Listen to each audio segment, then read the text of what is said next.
আমরা কি পরীক্ষা দ্বারা নিশ্চিত করতে পারি যে আপনার ব্রেস্ট ক্যান্সারটি বিনাইন নাকি ম্যালিগন্যান্ট? পৃথিবীব্যাপী যখন ব্রেস্টে কোনো লাম্প বা চাকা নিয়ে রোগীরা আসেন, তখন যেটা করা হয় সেটাকে বলা হয় ট্রিপল অ্যাসেসমেন্ট। ৩টা উপায়ে আমরা ব্রেস্ট ক্যান্সারটা নিশ্চিত করতে পারি। একটা হচ্ছে ওনারা যখন আসেন আমরা প্রথমে হিস্ট্রি নেই। হিস্ট্রি নেওয়ার পরে আমরা এক্সামিনেশন করি।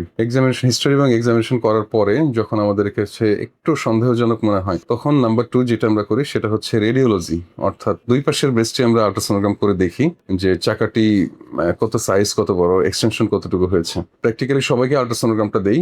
আর যাদের একটু বেশি বয়স 40 থেকে 45 বছরের উপরে, তাদেরকে আমরা একটা ম্যামোগ্রাম করাই। ম্যামোগ্রাম হচ্ছে একটা হাই অ্যাম্পিয়ার লো ডেন্সিটির একটা এক্সরে। এক্সরেটা যাদের 45 বছরের পরে ব্রেস্টের ডেন্সিটি একটু কমে যায়, তাদের ক্ষেত্রে কিন্তু আমাদের ব্রেস্টের চাকাটা ম্যামোগ্রামে ভালো বোঝা যায়। তাহলে আমরা ইমেজিং দুইটা করি, একটা হচ্ছে আল্ট্রাসোনোগ্রাম, একটা হচ্ছে ম্যামোগ্রাম। তারপরে আমরা যেটা করি, আমরা একটা টিস্যু ডায়াগনোসিস করি।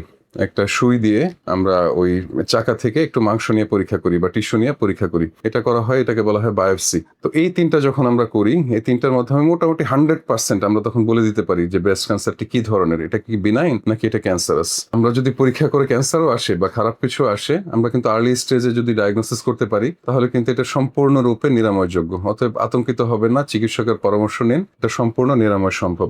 ধন্যবাদ সবাইকে, ভালো থাকবেন।